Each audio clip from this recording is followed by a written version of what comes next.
The only one of you that actually looks kind of smart, you know that. Yeah, I couldn't find that one though. Couldn't find that one though. All right. It's working, yeah.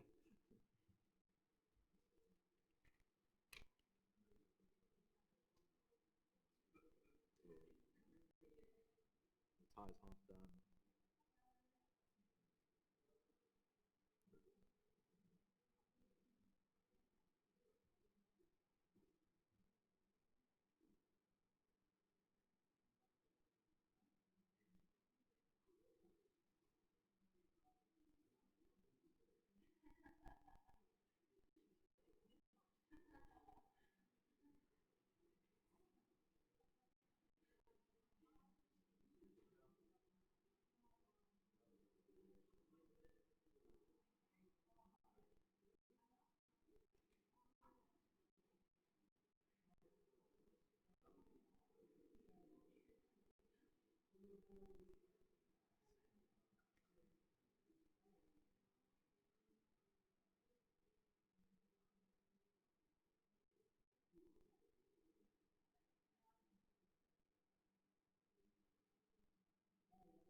Welcome all. It's great to see you all here tonight, and thank you to those of you who are joining us virtually.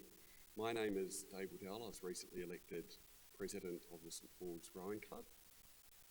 This is essentially a kick-off event for the coming season, and I appreciate that many of the young women and men here tonight may be at different stages with their journey with rowing. Some folks may have not rowed at all, but regardless of where you sit in that spectrum, I'm sure that everyone will take away some useful information from tonight. In terms of the structure of the next hour or so, I'll talk briefly and then hand over to Craig Peebles, Director of Rowing. We would then like to welcome our guest speakers, Kate Littlejohn and Olivia Warlow. So Kate and Olivia were part of the Dawn Cup winning four, just a small number of years ago, and they're going to talk about their journey with rowing at St Paul's. And Kate went on to row for New Zealand and has also leveraged her many talents to gain a scholarship to Stanford University. So look forward to hearing Kate and Olivia speak. Following this, each of the St Paul's Rowing Club committee with leadership responsibilities will talk briefly, and we'll wrap up with a Q&A. So it's going to be an action-packed hour or so. Last season was a rebuilding year for the club in many respects, and given the progress made, we're really excited about the season ahead. In the middle of last season, Craig Peebles joined us from the other side of the globe to become Director of Rowing, and he was ably supported by a very experienced senior rowing team of Martin Simoncelli, Gordon Trevett and Bruce Jones. Off the water, there were significant investments made to ensure that we're very well placed for seasons to come. A short list on those investments: a new men's rowing four, a new single scull, new oars, new sculls, 15 new Concept 2 rowing machines to replace the leased rowing machines, Cox boxes. We've extended the rowing club, and we now have a new access way down to the Waikato River for training. So there was plenty of action, plenty of investment last season, and now all we need is lots of energised young men and women who want to leverage these amazing facilities that we have. In terms of the structure of the club, a committee of volunteer parents, along with other parents, work hard to assist the coaching team to deliver the rowing program and manage operations. Without the committee and the support of the other parents, the fees in the club would be substantially higher and unaffordable to some. Later this evening, when the club committee leaders briefly talk about their responsibilities, some of them will highlight opportunities to support during the season, and we welcome and indeed encourage you as the weeks and months go by to participate actively in supporting the club. Many hands make light work. St Paul's Rowing Club seeks to create an environment and culture that challenges rowers not just to be better athletes, but to be better people. In this role, I'm really looking forward to working with all of you to have a successful and enjoyable season ahead. Before I hand over to Craig, I wanted to share some reflections on some things that contribute to success in rowing, and these reflections come from one of the greats in the sport.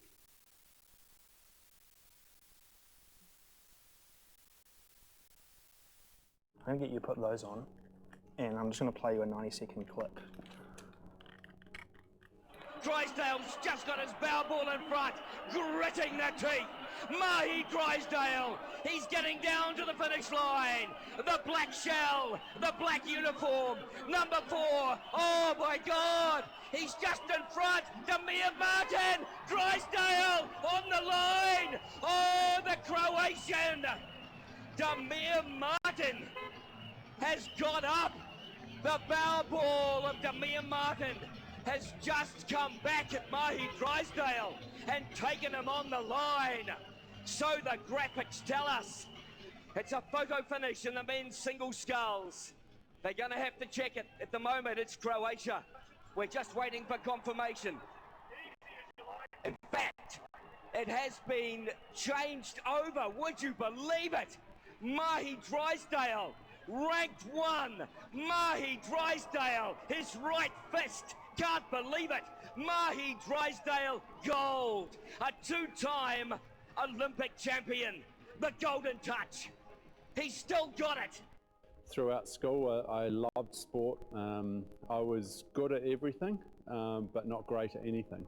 So, you know, I guess by the time I got to university, I'd pretty much given away the dream of ever making it to the Olympics. I thought, you know, I've done my dash and I'm not going to make it. And then, yeah, rowing came along, and you know, the great thing about rowing is it's not about talent. It's about being able to do the work, and you know, if you work hard, you get the results. And you know, that's what I love about the sport. It's, you know, there's no shortcuts. It's just about getting out there and pushing yourself to your absolute limit.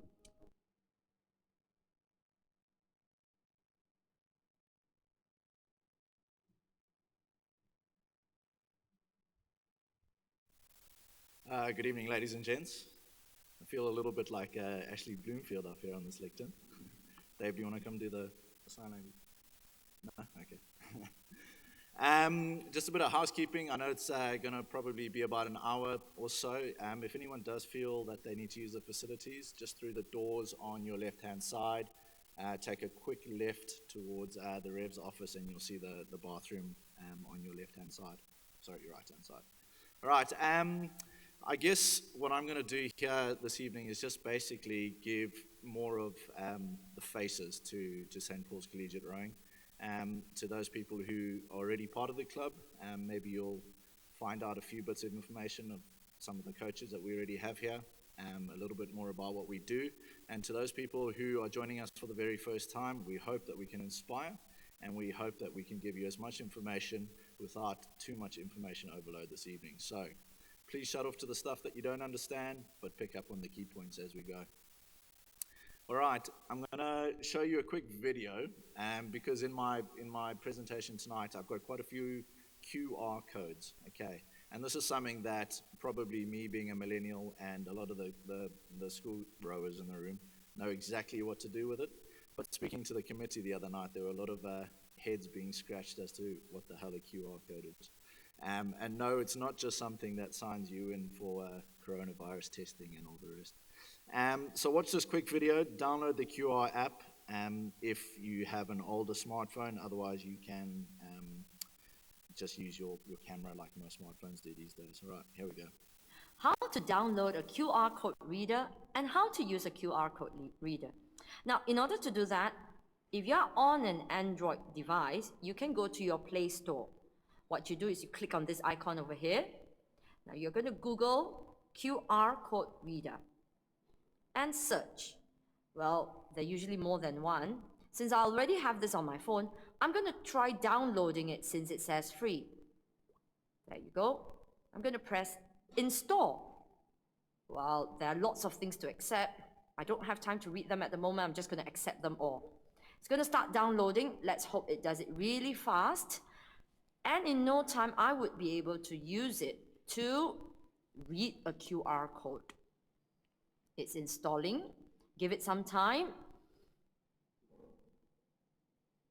Now that it's fully downloaded, we're going to click on Open. Let's see what's going to appear. All right, the QR code is done. It's downloaded. We're going to test it and see if I can use this QR code reader. I'm going to look for a QR code, and voila, there in front of me I have one. It has detected the code. The web address is, I'm going to open it as an URL, and it's opening. So the QR code reader has picked up on the QR code and diverted me to this page. There you have it. That's how you download the QR code reader and use it. All right, so throughout this evening, I'll have a number of QR codes that come up on the screen. Feel free to snap a pic of it, go to the URL that it takes you to, do a bit of rummaging around, a bit of reading. But if you don't have time to do it, or you get lost at any point, don't worry, because this whole presentation is on YouTube and we'll show it back to you. But also all this information is going to be sent out to you in the next few days anyway. If you haven't done already, through the email that Kalina sent out earlier last week, there's just a quick registration form, not only for contact tracing, but if you wouldn't mind just filling it in so that we get a little bit more info on you, just so that we're up to date with phone numbers and email addresses and things like that. So if you want to have a snap of that, go for it. Or if you want to go back and read through Kalina's email, I'm sure you can pick it up from there. Okay. I'll give you about 30 seconds.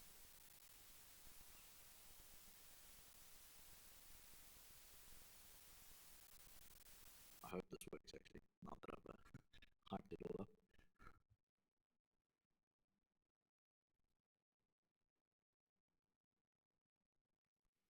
All right, I have the great job of introducing you to my team this evening. We are really, really, really fortunate that we've got such a great bunch of really experienced individuals guiding the young rowers of today. The first person is our head girls coach in Martin Smicelli. Martin himself rowed for Uruguay back in the day and has done a number of coaching roles through Uruguay and most recently through New Zealand at a junior and under 23 level. He often gets involved throughout winter programs with the Regional Performance Center at Carapiro and has great links to all sorts of coaches and programs from around the country, and our girls are very fortunate to have him on board. Our boys coach, Gordon Trevette.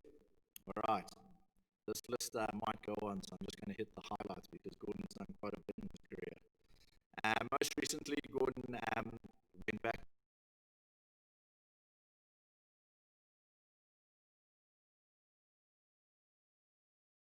City. Gordon as well has had a number of rowing experiences himself in both the British and the New Zealand men's eights, and I don't think there's a race on earth that Gordon hasn't rowed in, nor an erg race that he hasn't held a record in, and so we're very fortunate to have Gordon leading many of our senior boys. Alright, Brucey's probably going to hate me for this photo, but that's because he was away in the South Island, and the last time he sent me something via WhatsApp, it wasn't really what I wanted. So he's going to have to do with this. Okay, similar, in the same boat to Gordon, I don't think there's a race that Bruce hasn't rowed in, or should I say hasn't Coxton. He was a member of the New Zealand men's eight, and he's coached at a number of clubs up and down the country, and most recently had great success with Hamilton boys. And we are actually very fortunate that he's realized that, the grass is greener on the other side of the river, and he's joined our ranks. Kyle Coles, very similar to me, fellow African, and we've got this sort of ability to read the future. And we both saw, while sitting back in Africa, that a global pandemic was coming. So we went to greener pastures to try and escape that. Kyle recently out of school. I can see him hanging his head there because this is a lovely photo of him as well. He competed in the South African version of Mardi Cup, where he won a silver medal in the double scull. He rode for a couple of schools there, and he's a keen rugby enthusiast. And we are very lucky that he's moving into Starwood House next year as a residential assistant. So we'll have his assistance for a while to come. Albie King, I'm very lucky to share an office with Albie. We sit upstairs and we constantly talk about different training techniques, and we pick each other's brains around philosophies of training and young athletes. Albie the other day went down to Carapiro to meet up with the New Zealand strength and conditioning coach. And what was really refreshing for both him and myself is everything that he laid out on the table, she nodded and agreed with, and said that he was right on point with everything that he's doing here at St. Paul's. And he's got such a lovely nature in the fact that he wants to bring it all the way back to basics, and very similar philosophy to the New Zealand All Blacks in that, better people make better athletes, and that's what he strives to do here at St. Paul's. Oh, what can't I say about Fiona Stapleton? All right. What doesn't she do? It's very hard to actually give her a particular role in the school. She is the teacher in charge of rowing, but she's a lot more than that. Okay, she is the go-between between all the coaches, between all the athletes. She's held a number of positions on this committee, being camp mum, and sat on the committee for a number of years. Her youngest, Seth, rowed for us a couple of years ago, and she knows it all, she's done it all, she's seen it all, which is absolutely brilliant to have a person like that on our staff that anyone can approach at any time. And I think if I was going to point anyone in the direction of finding out a little bit more information, this is probably the person to go to, because she tells it how it is. She tells it from a coach's perspective, but she can also relate it to a parent's perspective, and she's really, really great. And she'll be honest, she'll be truthful, she'll be kind. Chris Wood is another man that you'll probably see around school. He is currently the housemaster of Clark House, but he has quite a distinguished rowing career himself. He was director of rowing here for a number of years before he passed the baton on to a few other people before me. Chris hails from the great country of Zimbabwe, and I've known him for a number of years, and he's a great coach. And anyone who did the Learn to Row program this year probably would have come across him through that, and some of the parents probably would have received an email or two from him throughout the season. Chris is the club patron, and again, he is another guy when you feel that you can't approach one of the coaches or the director of rowing or one of the committee members, and you want to know a little bit more about what's going on. He is the guy, because he's been at St. Paul's for about 7 ins and outs of everything St. Paul's as well as St. Paul's rowing. So if you do see him on campus, have a chat to him, and he'll love to tell you a few stories. A little bit of a history lesson here. When Captain Cook first landed on these great shores, that was the cox of the boat, and that was the rower who rowed him to shore. That's Bruce and Gordon back in the day. All right. The second QR code for the evening. Again, all of this information is readily available to you, and you can go on, you can Google it, and we will be sending a lot of this out in emails to come. So if you don't feel like you want to have a rummage around the website right now, you don't have to. The school website is the basic information of what we're about, the regattas that we compete in, the calendar, contact information, and things like that.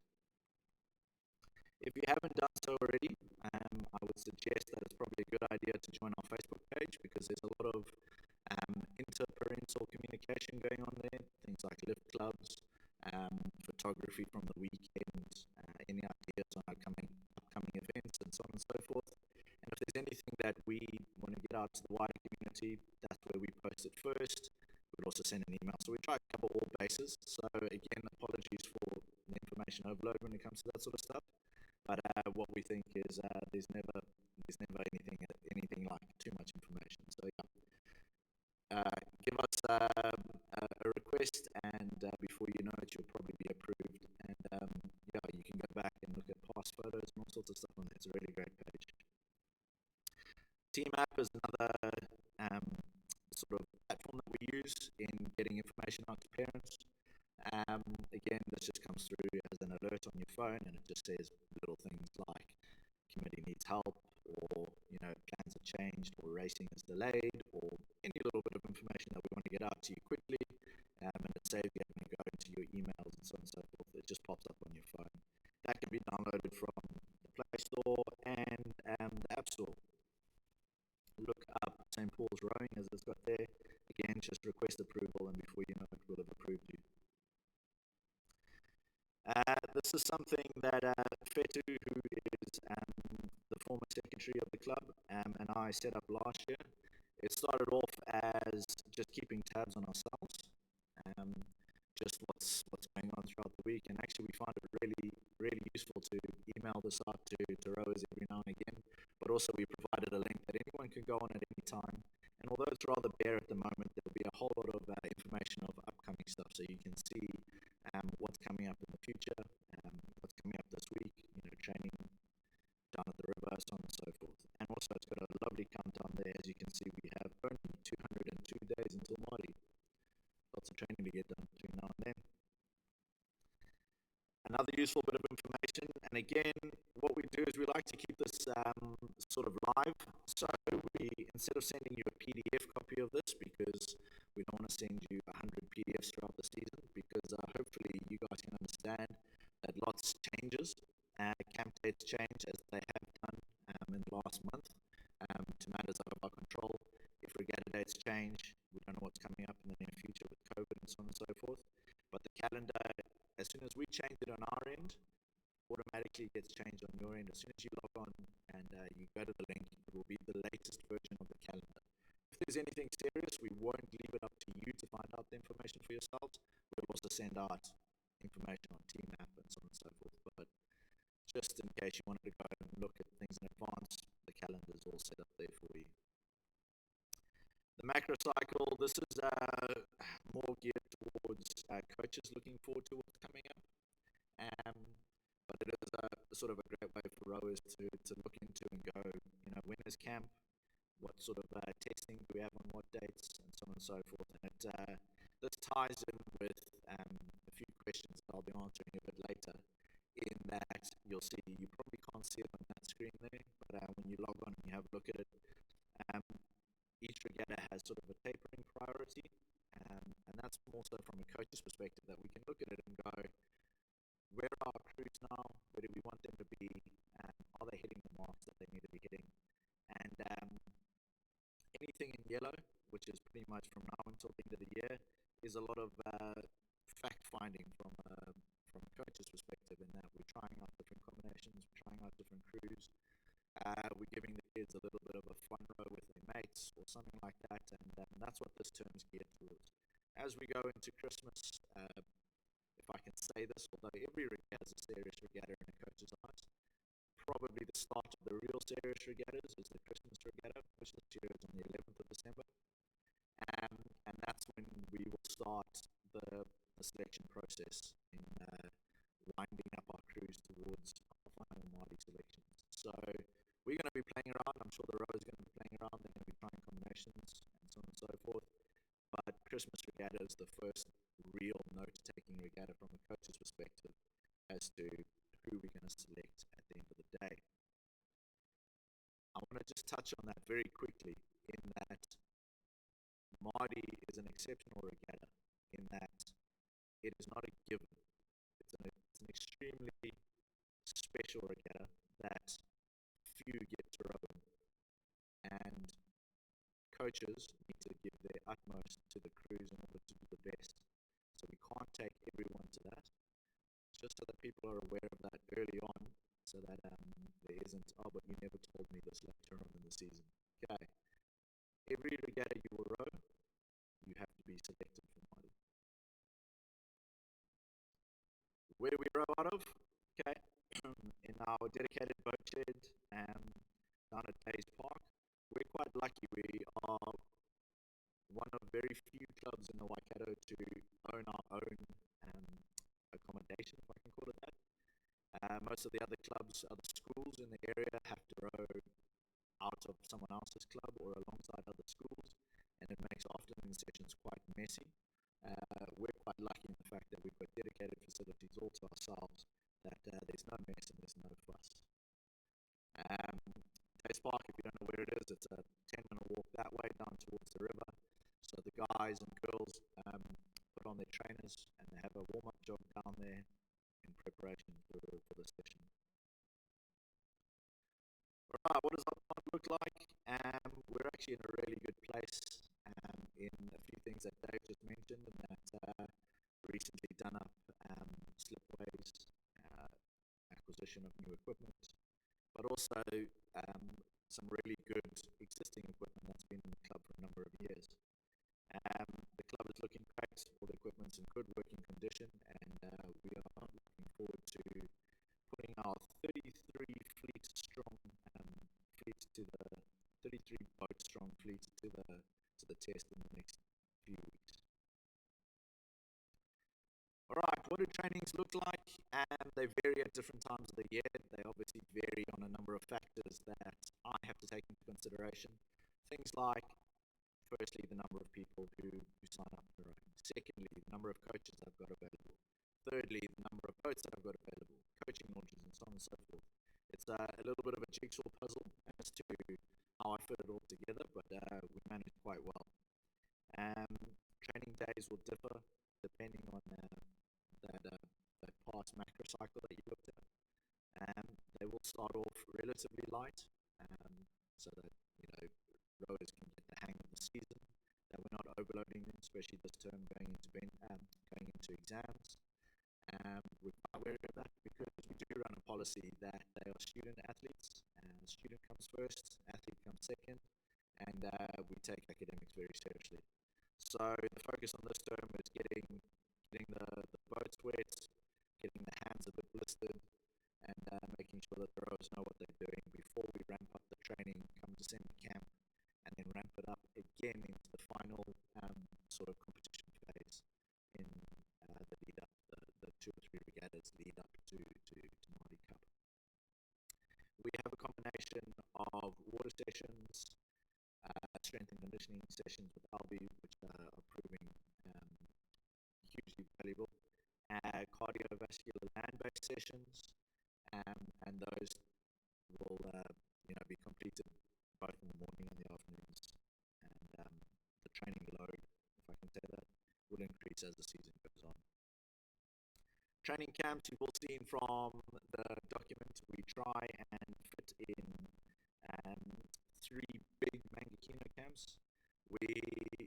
If anyone's rowed on the river or, I don't know, swam in the river, paddled in the river, you'll realize that it is quite a beast, and there's very little time for coaching technically on the river. If I can say it, it's more of a resistance session that you get out there, in the fact that you get a lot of good mileage done, depending on which way you're going down the river or up. But it's not a place where you can stop a crew and you can adjust a few things and you can get the technical stuff done. That's why we head down to Mangakino, which I like to name the land of speed, because it's got some really nice flat water. Very seldomly do you get the winds blowing up there. Very seldomly you get the motorboats in the water, but Brucey's quick to chase them off, which is great. And we get a lot of our technical work done down there. So the answer to the why do camps need to be done over 4 or 5 days? There's your answer. We get all the technical stuff done there. We get the hard slog done here on the river. So we have 3 big ones, one now in October, one again just before the Christmas regatta in December, and then another one in January. We go back in February over the leave weekend, but that's very short, and then we have a couple of Karapura training camps as well. More details will be sent out to that in the near future. Regattas, again, that you probably picked up from the calendar, we race in a number of regattas throughout the season, and they probably, judging by that list, that's probably how they're ranked as well. They start off rather small and local, and then they grow in size and they grow in number, and then we finish off with the big one, which is Māori.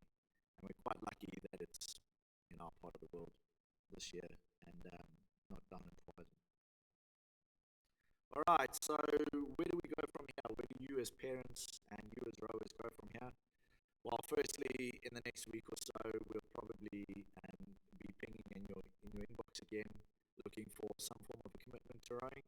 Okay, that will come in the form of a Google form, and that will be a commitment to the upcoming camp. And what we'll start doing then is we'll start breaking out into our communication channels as to how we can best, get in contact with each other. A lot of this is at the moment under sort of lock and key, in that we're quite protective over data protection, so we don't like to divulge email addresses and phone numbers until we really have to, or we have consent to do so. And so that's why a majority of your communications would have come from either myself or Kalina in the last week or so. Just something before I move on as to, we trialed it for the rowers this season, and it's something that we call the whānau program, where within the club we had 6 different whānaus under our 6 different leaders, 3 boys and 3 girl leaders, and they had their whānau underneath them made up of the rowers within the club. This worked really, really well throughout the season when it came to doing the average everyday tasks such as sweeping the shed or helping with packing things. When Jay needed the help in the kitchen on camp, there was always a whānau there, ready to clean up and wash a few dishes and so on and so forth. At the recent AGM, we looked at extending that one step further, in that don't be scared by the committee that's going to stand up here tonight, because they've got a few years of parental rowing underneath them. They know what's going on. A lot of people who are coming into the club for the first time may look at it and go, geez, I know nothing about rowing, I know nothing about what a boat looks like, my son or my daughter's interested in it, and that's the reason why I'm here. But we would love to encourage you guys to get involved as much as possible, and therefore we're going to sort of roll out this whānau program so that you, as a parent, will be in the same whānau as your son or your daughter. And when it comes to various regattas, we'll be calling on you, friendly tap on the shoulder to say, hey, listen, do you mind helping out with this, or do you mind helping out with that? You'll hear the roles that the committee do later tonight, and if there's something in there that you feel, my strength lies in towing a trailer, or my strength really lies in baked goods, or whatever it is, these are the people that will be hitting you up for a little bit of help, and hopefully throughout the season we can get as many people involved as possible. Spread the load a wee bit if we can, as opposed to leaving it up to the same individuals who've done it year after year. All right, I think I've talked enough, and so I'm going to lead on to 2 ladies who Dave has given a brief introduction to, but even more so, the following video is going to give them an even more of an introduction, and you'll find out who they are from this.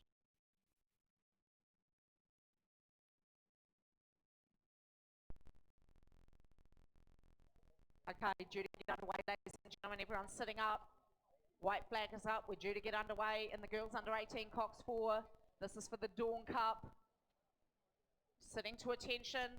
We've had the boys 4, girls 4 about to get underway. Good look there at Rangiruru, Christchurch girls. Nelson looking focused. Columba just wiping their hands, getting a good grip on the handle.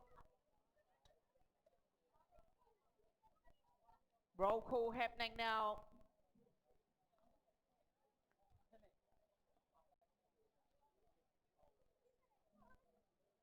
Ready to go.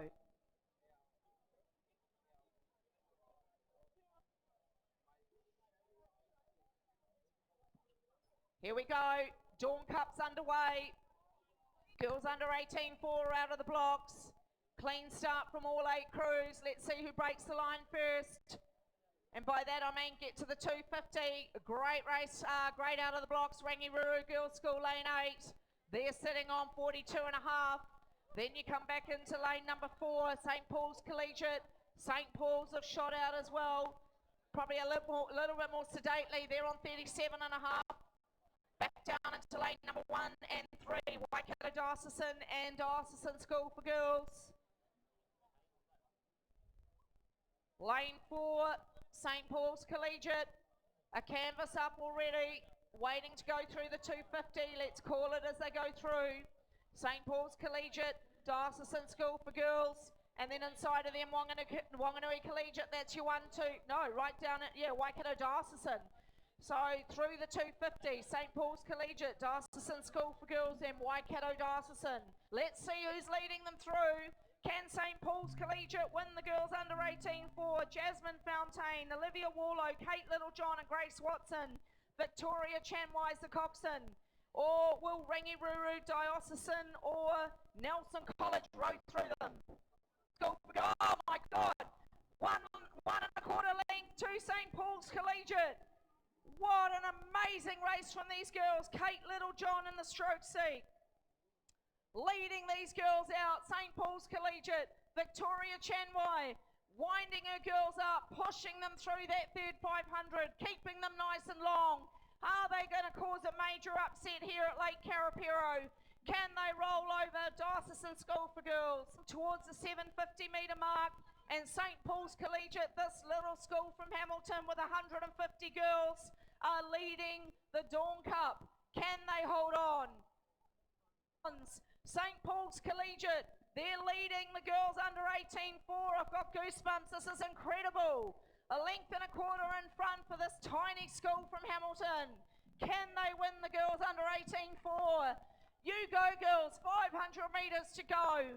Kate Littlejohn, Grace Watson, Olivia Warlow, Jasmine Fountain, Victoria Chanwai, the coxswain. Here comes Nelson. Here comes the chase. Here comes Diocesan. Who's that inside of Nelson? Columba starting to move. Down they come to the finish. Down they come past the tents. Girls under 18-4 and Nelson closing on St. Paul's Collegiate. St. Paul's Collegiate in the gold medal position. Nelson in silver. Bronze medal by half a length with Diocesan. But wait for it. Columba are coming. Columba are moving. Oh, come on, 280 metres to go. Who's going to win the Dawn Cup? Still clear water, St. Paul's Collegiate. But here come Nelson. Nelson going up now. Nelson College for Girls. Who's that coxswain? Evie Strawbridge. Man, she's firing these girls. 250 to go. St. Paul's Collegiate on their way to the Dawn Cup. St. Paul's Collegiate leading home the Dawn Cup. Girls under 18-4. Where are you, Grantlander? I hope you're down the front there somewhere. This is a very, very special moment in history for St. Paul's Collegiate, ladies and gentlemen. You have no idea how small this school is with the girls, and they are coming down with 110 to go. Nelson in silver, Diocesan School for Girls in bronze, Columba in fourth, St. Paul's Collegiate, you are going to be the 2017 Dawn Cup champions. Another 8 strokes and you're going to win the title. St. Paul's Collegiate, Nelson College for Girls, and Diocesan School for Girls down on the inside. Congratulations, St. Paul's! Woohoo! Nelson silver and Diocesan get the bronze.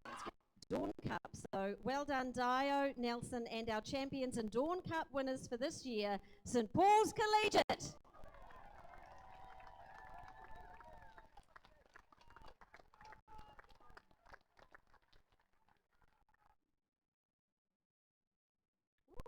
Still gets me a bit excited. Those camera angles make it look like they're catching us. Definitely held that. So, I'm Olivia, and I wanted to come share my journey a little bit through St. Paul's rowing and how I've gone on and continued rowing out of school. So, 5 years ago, I was told that over 2,500 athletes compete at Māori Cup. I was like, 2.5 athletes all competing in rowing? I really couldn't believe it. At first, for me, rowing was associated with gross-looking hands, cold early mornings, and a whole lot of sitting backwards getting some pretty horrendous tan lines. But in order for 2,500 athletes to tough it out through a tough season and stick around to represent their school at a national level, I thought there must be something pretty special about the sport. So this is what I have discovered. It's my why. I came from a pretty competitive swimming background. Only my actions would dictate my success. When I switched to rowing, I found this challenging at first.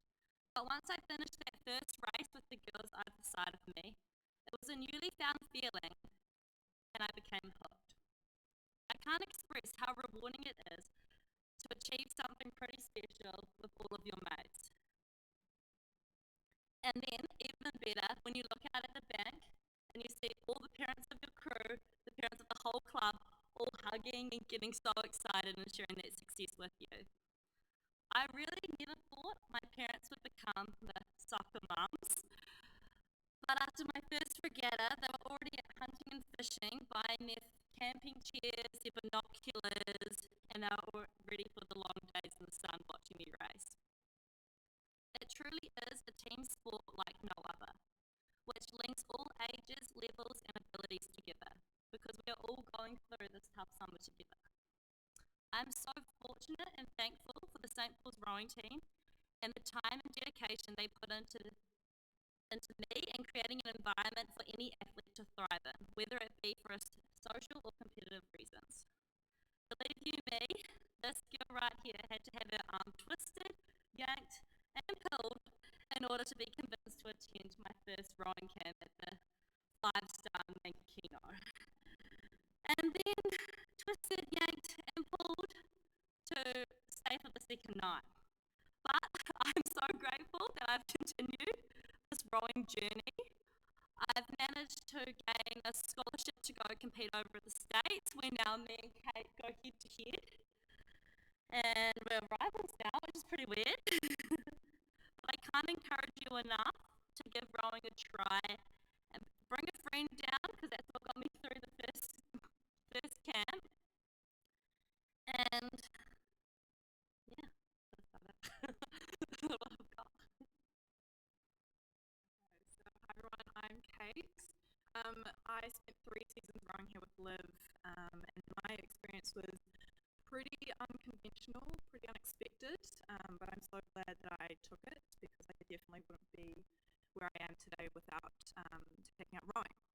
So as Liv mentioned, one of the biggest things that sticks with you after you finish rowing is the family and the camaraderie that is created from scenes like this. This was our coach in the water after our 8th race. And it's a pretty awesome feeling to have your crew members, their parents, and the whole wider club really cheering you on. So I'm sure many of you have at some point thought or are currently thinking that rowing just takes up too much time, or it's going to hinder the other areas of your life. And firstly, yes, it does take a lot of time, but it also provides you with vital skills that end up benefiting you overall. And so that's something that I've really learned to use and apply to other areas of my life as well. So some things like time management, discipline, helps create structure, and in particular handling pressure. So I always find it interesting when I'm going into an exam, and I'm always feeling usually pretty calm, but you look over at someone who's maybe not an athlete or not used to pressure situations, and they're always freaking out. So that's something that I've been able to apply to academic life, for example. So when I first started rowing, my goal was just to keep fit for netball and develop skills to improve in the classroom academically. For all 3 seasons I spent here, there was an emphasis on just enjoying the process, enjoying who you're spending so much time with, and just enjoying working hard and having fun. It wasn't until my last season that I became aware of what rowing could offer after high school, and that it was something I was interested in looking into. So as Liv mentioned, both me and Liv are in the US, currently attending universities. And for me, a big draw card to go over there was the fact that I could continue to study full-time while also rowing full-time as well, which is something that's a little bit challenging if you stay in New Zealand. So the US is set up really well to support a student athlete, and as Craig mentioned before, it's a student athlete, not an athlete student, and offers a pretty unique experience to see parts of the world outside of New Zealand. So something I get asked a lot is about the level of rowing you need in order to get to have this kind of opportunity. What I will say is that there are lots of different things that they look at, and obviously the better you do on water or on the erg, the more opportunities or options you're going to have in terms of schools over there. But coming from New Zealand puts you at a huge advantage, as we're a favoured recruiting country due to our strong rowing culture in high school. Surprisingly, this isn't actually something they have in the US, so they may have hundreds of different universities with rowing programs at college, but they actually have a really small high school program. And so this means that the chance to be recruited and row over there is really realistic and possible. But ultimately, this wasn't really my goal when I first started. I just wanted to have fun and enjoy it, and that's what I love about rowing, is that everyone has their own reason for being there, but being able to come together to work hard is something that you really treasure. So rowing, in the end, is a great vehicle to open the doors to opportunities that may not be possible without them, but it's the other skills you learn that will take you beyond and set you up for life. So thanks.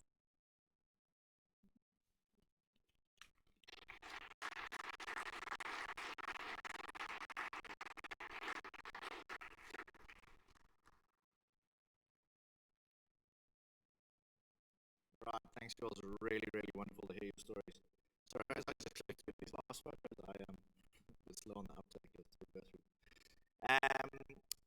It is now the point where we start introducing our committee members, who they are, what they are, and what they do, and the amount of work that they are hoping to put into the club this year. And I guess what they're doing is that they're here to put a face to a name, so that when you do get an email, or you do get a ping on the phone, or you do get a phone call, or whatever it is, you know exactly who's calling and how nice actually they really are. And you're bound to do them so many favors because they're such a nice bunch of people. One thing that they don't know is that it's a lucky dip as to who's speaking, because I didn't give them the order. So when they see their photo up on the screen, it's your turn, guys. Good luck.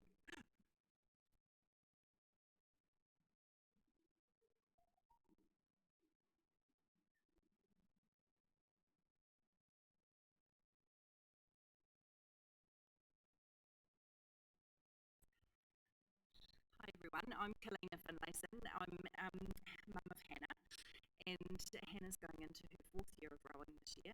She rowed 2 years with Girls High and then came to St Paul's last year, and was last year's girls captain. I took on the role this year, nominated by Fitu, who was the outgoing secretary, to be the new secretary for this season. So you would have had some emails from me in the last few days. I guess my main role, I haven't been secretary before, but it's my 2nd year with the St Paul's Rowing Club. And I guess my main thing is the communication. So I'm kind of that go-between between school and the committee and to parents, particularly, not so, and then it's on to the kids. So you'll get lots of communication from me. I'm also the girls' parent liaison, so feel free to, you'll get my details, but feel free to come and touch base and have a chat. And I'm still learning the front from the back and which set's which, and I think I've got sculling and that sort of stuff, finally after 4 years, but I'm still learning. But I'm usually out at the regattas. It's a very addictive sport, I've found, as a parent, and it's not very often that I'm not there. So I look forward to meeting you all, for those I haven't met, and to a good season ahead.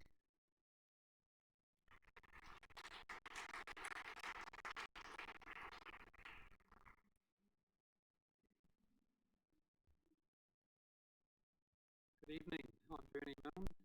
I was very lucky to be elected the treasurer of the club. I'm not sure if elected was quite the right word, but I am the treasurer of the club. It's difficult for me to talk a lot about what a treasurer does. I think everyone understands the fun that comes with that role. So I think it's important for everybody to understand that the club is a voluntary organisation that's run by parents in a voluntary situation. There is a fee that comes as part of it, and the fee covers, a lot of the fee is associated with the camps and the entry fees into the regattas, which are a lot. So we have gone through the budget, and we look at every cent that we spend, and we're very careful with the money that we manage. But I can assure you that it's all goes in the right place. So I first year into this role, and I've only had 1 year as a rowing parent, so I'm still learning as well. But you know, I've helped out, and I would ask that others help out if they can. There's always things coming up. There's boats to tow, there's tents to put up and pull down, and there's always things going on. So, if anyone sees me at the rowing, come and have a chat. There's plenty of time on the sideline to have a conversation. So, welcome to our new members. Thanks.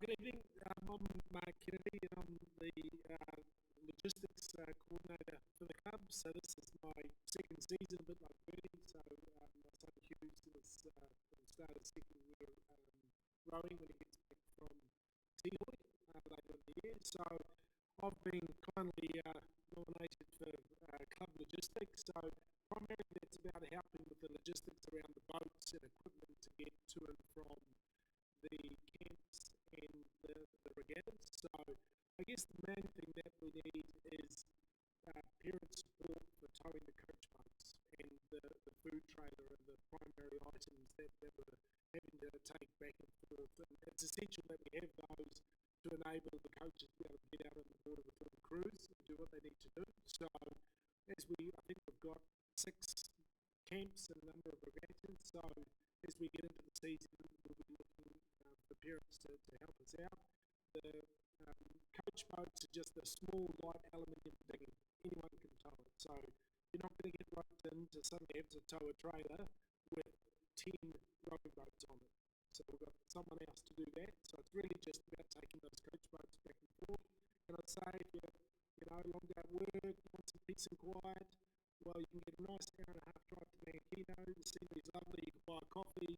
Very nice day out. So, it's quite an opportunity maybe if you need a bit of a break. So, so that's the role. I'm obviously involved in the club and the regattas, and if you've got any questions, and certainly welcome anyone volunteering to help us out with that during the season.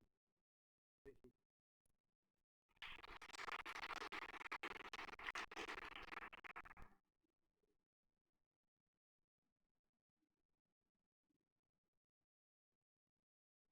That's me down the bottom. So I'm Kylie and this is Tim. This is our first year as coordinators for the major fundraiser of the year, which is the auction and the quizzes evening. My son's been rowing for 1 year, so I'm quite a new parent still. I didn't know anything about rowing before he started, and I absolutely love it. It's really cool. Your son's 1 year too? Yep. So we're in the same boat. At this stage, the possible date we're thinking is the 12th of February next year. Just got to confirm that, but we'll let you know. So it is a major fundraiser in our rowing calendar. The past seasons have been really successful and really enjoyable. And last season we raised $33,000, so it's really cool. The purpose of this event is to use the funds raised to purchase new or replacement equipment, and we try and keep our fees as low as possible as well. As all club members benefit directly from the auction, every rowing family is asked to contribute by selling tickets for the event, and we also do ask you all to provide items for the auction. In the past, we've had cut firewood, we've had weekends away at holiday homes, house washes, hunting trips, artwork. It's really cool stuff. That's probably me. We're going to talk about the The other second sort of fundraising event I wanted to mention was boat holding. I was going to explain what it was, but anyone who saw the video might have noticed people lying on their stomachs holding boats as they back into the start. That's boat holding. So what it involves is 8 lanes, so obviously 8 people lying on their stomachs holding boats as they back in. There's also a second person on each lane moving the pontoons on and out. So there's 16 people. We run 2 shifts, a morning shift and an afternoon shift, so we're up to 32 people. So you're getting the idea it's quite a labour-intensive day, and it really requires good support from the whole rowing community. So we just encourage you you see that email come out looking for help at boat holding, we do 2 days over the season. Please do what you can to help out there, because the more people involved in that day, the easier it becomes, the more enjoyable it becomes. There's usually a rolling morning tea and an afternoon tea, so if there's plenty of people there, we can come and go and go to the toilet, have a cup of coffee and that sort of thing. It's quite a social day. While as the start is happening, you have to concentrate, of course, but between races there's a bit of a chance to catch up and meet other people and that sort of thing. So yeah, again, when that email comes out, please do what you can to support. So those are our 2 main fundraising events, but if there's anything else that people think of that we could undertake as a club, please come and see us, and every bit helps out. We definitely need help, so we will be asking for people to come on our subcommittee at some point too.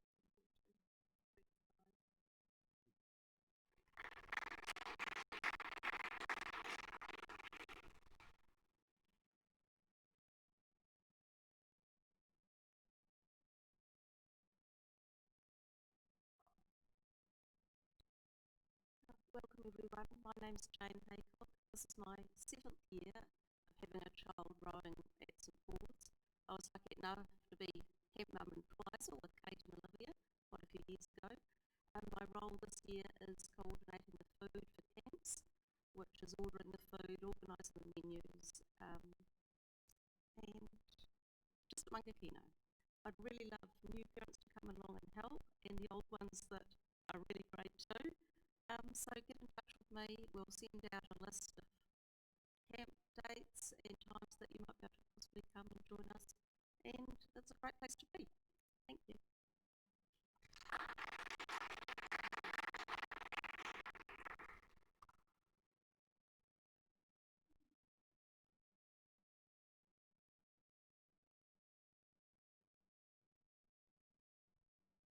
Hi, my name's Denise Brent, and I've been given the job that Kylie has been doing for quite a while of organising the supply of apparel. Anybody that needs, any of the new kids that need to get rowing suits or send us, they would go and see Sandy over at the office. My job really is just working with Sandy to make sure that we have plenty of stock for the kids that are rowing, and yeah, really, that's my role. So good to see some new kids coming along. Thanks.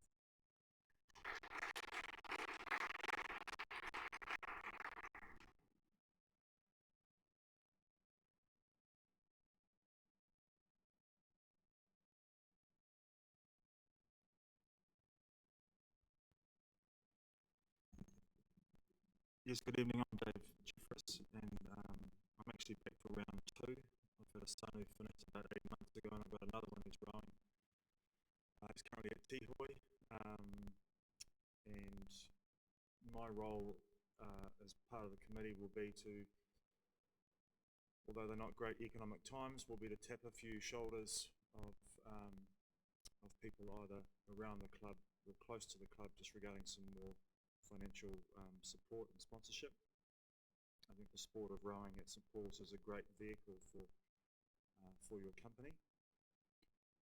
My message tonight really is only just for the new rowers who are potentially here, and their parents, that it is a magnificent sport. I went through school and rowed and after school for a number of years, and have built lifetime friends out of that, and probably lifetime skills and disciplines out of the sport of rowing. So I strongly encourage you, new girls and boys, to really give it a go, and from a parent's point of view, I think you'll start to see some very positive attributes coming out of your children. So it should be an exciting season.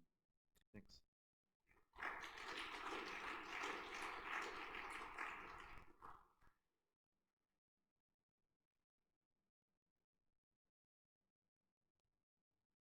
All right, the part where Ashley Bloomfield really shines is taking questions from the floor. So what we did is we ran a quick exercise amongst current rowers and current parents to just give us a little bit of an idea of some of the initial questions that they had when they first, got into it. Because I'm sure people who are coming to it for the first time, as this, we intended this information evening to not be over informative, but I'm sure it is. Like I said, don't worry if you've forgotten anything. We're always here to answer questions. And so this exercise that we undertook was basically just to get an idea of what some of the questions were before people walked into the boat club for the first time. As you can see from our committee sitting here in front of me, majority of them are in their, while moving into their second year of rowing through their son or their daughter. And that just shows that it's not necessarily something that you have to know a lot about in order to step up and really make it a great club. And that's what we're looking for. So thank you, firstly, to the committee for stepping up. Thank you for getting up on stage and introducing yourselves. And then thirdly, thank you very much for everything that you're going to be doing this season. We really look forward to all of your help. So some of the questions that we got asked in our feedback form was, I'll start with a few of the questions from the kids to start with. How much training will we do? Was a question that they wanted to know before they walked into the club. Again, this is something that I alluded to a little bit earlier, in the fact that we like any sport, we do it for the fun, the enjoyment factor first. So we're not going to get you out in the water in the first week and give you, a 12-session week where you're going to walk away sore, blistered, sunburnt, and that just makes for misery all around. And so we try and build it up. Again, this is dependent on what age group you are. So the younger year groups are more likely to have less training sessions than the senior age groups. Also, training intensity and frequency is going to be varied as you go. And then again, it's how far you're willing to take your own career as to how much training you're going to get done. If you are in it for the social and the enjoyment factor, or as like Kate said a little bit earlier, that you just wanted an extra little bit of fitness, then you're in for the bare minimum. And the philosophy of any sports coach they'll tell you, and it is quite cheesy, but that's because it's the truth, and that you get out what you put in. As you can see, Kate took it a lot further than just a fitness session, and ended up rowing overseas for New Zealand as a junior and everything else thereafter. So the amount of training that you will do, there's a minimum expectation, but then again, there's no limit as to what you can do depending on what level you're in. Technical aspects, like what are the different sides of the boat, bow, stroke, stern, so on and so forth. All very technical terms, and something that you do not need to know straight away. There's not a test on your first day of walking into the club, and that's stuff that you pick up throughout the years. And you'll notice from coach to coach that they call things differently, and again, it's just picking up. I mean, Brucey's the only Kiwi coach that we have on the staff. So we have Brits, we have South Africans, we have Zimbabweans, we have people from all over the place, and we call things by different names, so you don't have to actually worry about knowing the correct name until you get familiar with everything. How hard is it? Well, how long is a piece of string? I don't think rowing is the type of sport that you get into to float down the river, because if you float down the river, you've got to get back somehow. And yeah, I'm not going to lie to you, it's a hard sport. And I think that's what differentiates us from other sporting codes, is that we wake up earlier, we row for longer, we're stronger, we're fitter, and at the end of the day, I think we're better people for it. Moving on to some of the questions that the parents asked. What is involved with land-based training? Like I said earlier, cardiovascular work, strength and conditioning through the professionals that we have. Is there training done over the summer school holidays? Yes, this is through our camps, but again, it's not extensive. It's a couple of camps over the summer holidays, and you'll see that from the calendar. Do rowers need to be available for all regattas? Yes and no. Remember, if you're part of a crew, if you're an 8, for example, there's 8 of you plus 1 coxswain. So if you don't want to pitch up to that regatta, you're letting down 8 of your mates. So yeah, school requirements, you have to do a certain amount of sessions. That includes competitions. So you are required at regattas, but we obviously can't force you to be there. So yeah, think about that before you start. What is the expectation of rowers and parents at regattas regarding boat loading and unloading? Very important one, this. We are all for one, and we all do all the jobs. So when it comes to boat loading, trailer packing, unloading at the other end, we're all expected to be there because many hands make light work, and we don't want to leave it up to the same individuals every single time. So we encourage everyone to be there for every club event. How can parents support the coaches, and how can they support the committee? Well, I think you've heard quite a bit tonight as to how you can do that. And again, there's no stupid question, there's no dumb question, there's nothing that you can't offer up that won't be heard and won't be taken on board. So at any time you've got any questions, or if you've got any areas in which you can help, even if it's not one that's listed and it's something that you see, please bring it to us, because at the end of the day, yeah, many hands make light work. What is expected of my child regarding training commitments? Again, we've touched on that as to throughout the week. If you choose rowing as one of the school sports, there's a minimum requirement, and that's just the same as when you go to class. There's a roll taken in the afternoon, and you're expected to be there for trainings. And again, it will depend on what type of rower you are, if you do more or less. Can we go away at weekends? Again, yes, you can go away at weekends. We actually encourage it. We leading up to Mardi Cup, we will start involving Saturday sessions, where we try and give our crews that extra little edge when it comes to training. But every other weekend, especially throughout term 4, we're not looking, especially at our junior end or our novice end, we're not looking at people to be there over the weekend to train. So Friday afternoon, as soon as the last session's done, you're more than welcome to go on your travels wherever you're going. Is it all competitive, or are there social options? We try and encourage from a sport philosophy perspective, in that everyone needs to get involved in some form of competition. We won't encourage you to come down to the boat shed just to row and not compete on the weekends. To what level you want to compete, again, is up to you. So the amount of trainings you pitch up to depends on the crew that you get into, and so on and so forth, as to what level you'll row at. But we do think that a healthy competition is good for people, and we encourage it. When it comes to regatta days, what can we do as parents, and how can we sort of get close but also keep our distance at the same time? You will notice from the handbook, if anyone's given it a read over, the boat park is off limits, and that's not from a St. Paul's perspective. That is from a Rowing New Zealand perspective, just because they don't want a lot of foot traffic going through the boat park, because that's where athletes are in the zone, that's where they're racing, but also health and safety. There's lots of boats going past, and the last thing you want to do is catch a rigger in the temple and leave all that lovely paperwork for us to fill out. So yeah, the boat park's off limit, but we do encourage you to get to regattas. We encourage rowers to get away from the boat park and head down to the tent, where they can chat with their parents. You can have a drink or a snack or something like that. So get involved, just not in the boat park. Why does it cost so much? Probably a big one. That comes down to resourcing.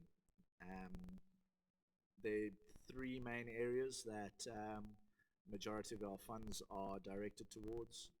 The resource of coaches. So not all coaches are employed by the school. We do have to get external help. That's where a decent chunk of change goes into hiring the right professionals at the right time for the right people.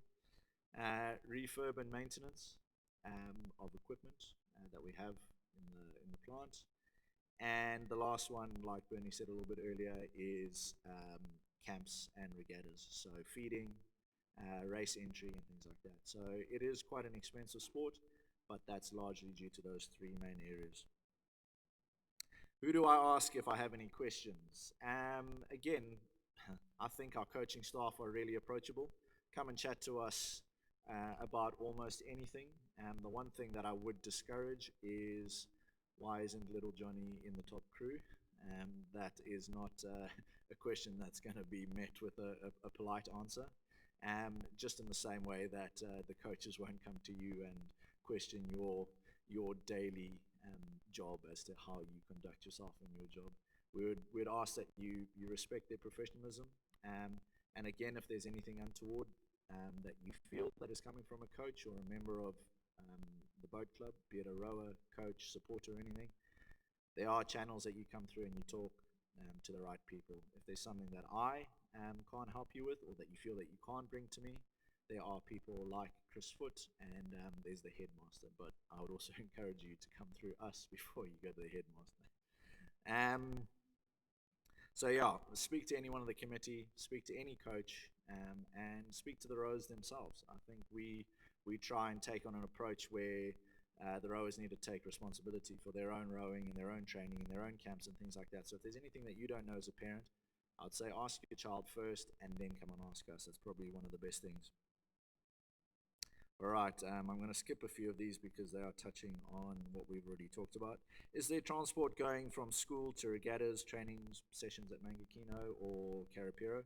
Yes, and again, no. Depends on the time of the year. When it's a school holiday and the school isn't operating, we will encourage parents to transport their rowers places. School time, regattas and things like that, yes, there is school transport, and we organize all of that from our end. Again, a lot of that communication as to who will need a lift from where will be coming through Kilina.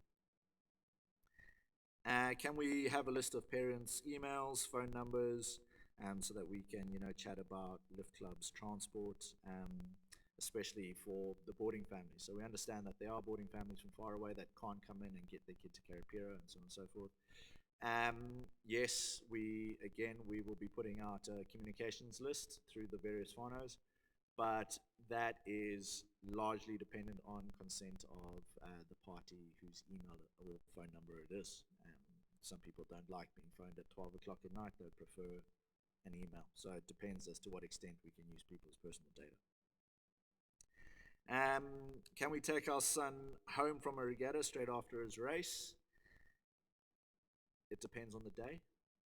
If it's the final day where we have boat loading, answer is no. We want to get you as many people there to load the trailers so that we can all get out of there quicker. If it is a Friday or a Saturday race and your son or daughter doesn't have anything else on and they've had a debrief with their coach and their coach signs off on it, then, because it does happen where you'll have one race at 11 a.m., we don't expect you to sit around up until the end of racing, which is often 5 p.m. So as long as it's cleared through the coach and they don't need you there for anything else, then you're more than willing to go. We're more than willing to let you go home. Do boarders get provided lunches at all regattas? Yes, they do. We just beforehand, and again this comes down to communication, we need to know who's in for that weekend. So if the boarder's gone home and they've requested leave from the housemaster, we take that as they are home and the parents dealing with them. If they're at school, then we will organize meals and whatnot through the kitchen for them. I do realize that there are a lot of unanswered questions, and that's why I've got Kyle here with a microphone in his hand to pass around the room. If anyone has anything that we haven't touched on tonight and that they would like to get it asked, or they would like a little bit more advice or information on, then yeah, just stick your hand up and Kyle will come around with the mic.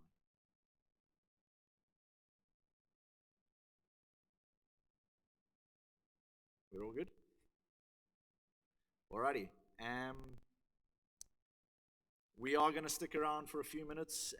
Unfortunately, Albie can't be here because he's got a sick child. So you won't be able to talk to him from a strength and conditioning perspective. But all the other coaches and committee members are here. So we're more than willing to field any questions. Thank you very much for coming. I hope you found this information evening informative. Otherwise, we wouldn't have done our jobs right. And hopefully you've had a chance to figure out a little bit of what we're about, and you've put a whole lot of names to faces and faces to names. And I'm hugely excited about the upcoming season. I think we've got a lot to do, and I think for the first time in a few years, we're in a really good space. We've got the right people in the right places, and yeah, hope to see you all in the coming weeks and the coming season. Thank you.